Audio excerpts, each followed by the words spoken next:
Hello everyone, যোনসকল ছাত্ৰ-ছাত্ৰীয়ে HSLC 2024 দুটা বা এটা সাবজেক্টত বেয়া কৰি কিনে ফেল কৰিছিলে তোমালোকৰ কাৰণে খুব ইম্পৰ্টেন্ট ভিডিও হয় তোমালোকৰ কাৰণে খুব গুড নিউজ এটা হয়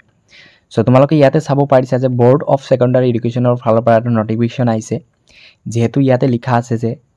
HS compartmental examination 2024 programme so বহুত ছাত্ৰ-ছাত্ৰীয়ে মোক কমেন্ট বক্সত জনাইছিলে বা মোক ডাইৰেক্টলি মেসেজ কৰি কৈছিলে যে কেতিয়া কম্পাৰ্টমেন্টেল এক্সাম পাতিব মই কৈছিলো যে মেৰ লাষ্ট উইকত পাতিব পাৰে সো তোমালোক ইয়াতে চাব পাৰিছা যে ফাৰ্স্ট এক্সামটো 28 মে পাতি আছে যোনসকল ছাত্ৰ-ছাত্ৰীয়ে আসামিছত বেয়া কৰিছিলা তোমালোকে 28ত তোমালোকে এক্সামত বহিব লাগিব আৰু তোমালোকে কি আছে মৰ্নিং শিফটত হে তোমালোক এক্সামত বহিব লাগিব আৰু যদি তোমালোকে ইলেক্টিভ সাবজেক্টত বেয়া কৰিছিলা তোমালোকে ইয়াতে চাব পাৰিছা যে আফটাৰনুনত বহিব লাগিব মৰ্নিং শিফটটো 9টাৰ পৰা 12টা লৈ হ'ব আৰু যোনটো আবেলিৰ যোনটো হয় ইভিনিংত হয় হেতু 1:30 ৰ পৰা 4:30 লৈকে তোমালোকে এক্সামটো দিব পাৰিবা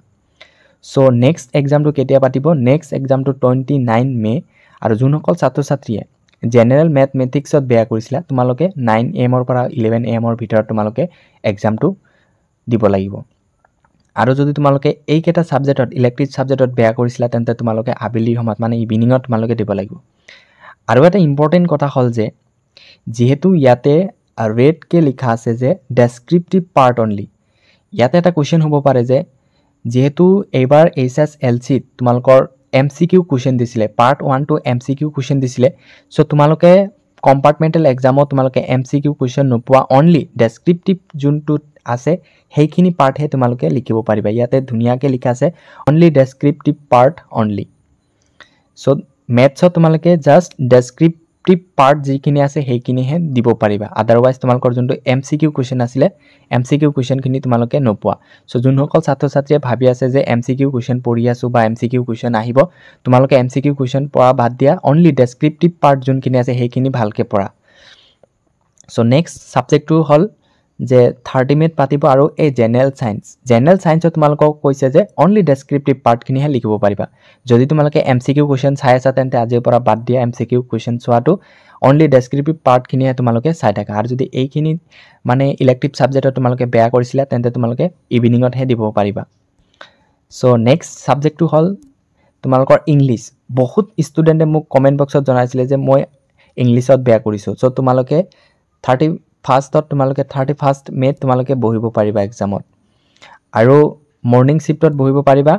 আৰু যোনসকল ছাত্ৰ-ছাত্ৰী হিন্দী সংস্কৃত তাৰ পিছত জিওগ্ৰাফিত যদি বেয়া কৰিছা তেন্তে তোমালোকে ইভিনিংত হে বহিব পাৰিবা আৰু ইম্পৰ্টেন্ট কথা হল যে তোমালোকে যোনখিনি ৰেড লাইন দি কেনে হাইলাইট কৰা আছে তোমালোকে এইখিনি ভালকে চাবা অনলি ডেসক্ৰিপটিভ পাৰ্ট খিনি হে তোমালোকে এক্সামত বহিব পাৰিবা বা লিখিব পাৰিবা সো জুনৰ ফাৰ্স্ট জুনত তোমালোক কি কৰিব যোনসকল ছাত্ৰ-ছাত্ৰী সোশ্যাল সায়েন্সত বেয়া কৰিছা তোমালোকে অনলি ডেসক্ৰিপটিভ পাৰ্ট খিনি লিখিব পাৰিবা আৰু আবেলি সময়ত কোনো ধৰণৰ এক্সাম নাই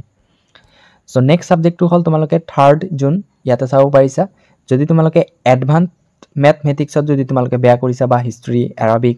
যদি আসামিজ যদি তোমালোকৰ ইলেক্টিভ আছিল তেন্তে তোমালোকে মৰ্নিং শিফটত দিব পাৰিবা আৰু ইভিনিংত কোনো ধৰণৰ এক্সাম নাই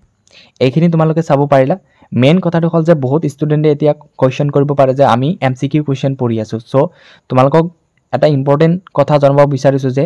তোমালোকে ইয়াতে চাব পাৰিছে ধুনিয়াকে লিখা আছে যে অনলি ডেসক্ৰিপটিভ পাৰ্ট হে অনলি সো তোমালোকে যদি MCQ পঢ়ি আছা তেন্তে আজিৰ পৰা বাদ দিয়া মাজত 15 দিন সময় দিছে সো যিমান পাৰা তোমালোকে ডেসক্ৰিপটিভ পাৰ্ট খিনি হে পঢ়ি থাকা সো নিশ্চয় তোমালোকৰ এক্সামটো ভাল হ'ব বা তোমালোকে ভাল ফলাফল কৰিবলৈ সক্ষম হ'বা সো ইয়াতে কিছুমান ইম্পৰ্টেন্ট কথা আছে ইয়াতে চাব পাৰিছা যে তোমালোকৰ এক্সামটো 9 am ৰ পৰা ষ্টাৰ্ট হ'ব আৰু আবেলি ইভিনিংটো 1:30 পৰা ষ্টাৰ্ট হ'ব 1:30 পৰা ষ্টাৰ্ট হ'ব সো কথাটো হল যে তোমালোকে ইয়াতে 5 মিনিটস এক্সট্ৰাকে দিব অনলি তোমালোকৰ কোৱেশ্চন পেপাৰটো 8:55 ত দিব তোমালোকৰ ইয়াত চাব পাৰিছা 8:55 ত দিব আৰু তোমালোকে লিখিব পাৰিবা 9টাৰ পৰা অনলি যোনটো 5 মিনিট যোনটো দিব এই 5 মিনিটটো তোমালোকে অনলি কোৱেশ্চন পেপাৰটো অনলি চাবলৈ দিব মানে ৰিড কৰিবলৈ দিব সো তোমালোকে এক্সামত 9 am ৰ পৰা লিখিব পাৰিবা সো সাগে তোমালোকৰ ডাউটবোৰ ক্লিয়াৰ হৈ গল সো যদি এটো চেনেলৰ নতুনকৈ আহিছা চেনেলটো সাবস্ক্ৰাইব কৰি কিনে বেল আইকন টিপি অল কৰি দিবা যাতে সকলো ধৰণৰ নটিফিকেশন ভিডিও তোমালোকে অতি সোনকালে পাই যোৱা আৰু যদি এই ভিডিওটো তোমালোকে ফেসবুক পেজত চাই আছা তেন্তে পেজটো ফলো কৰি লবা ধন্যবাদ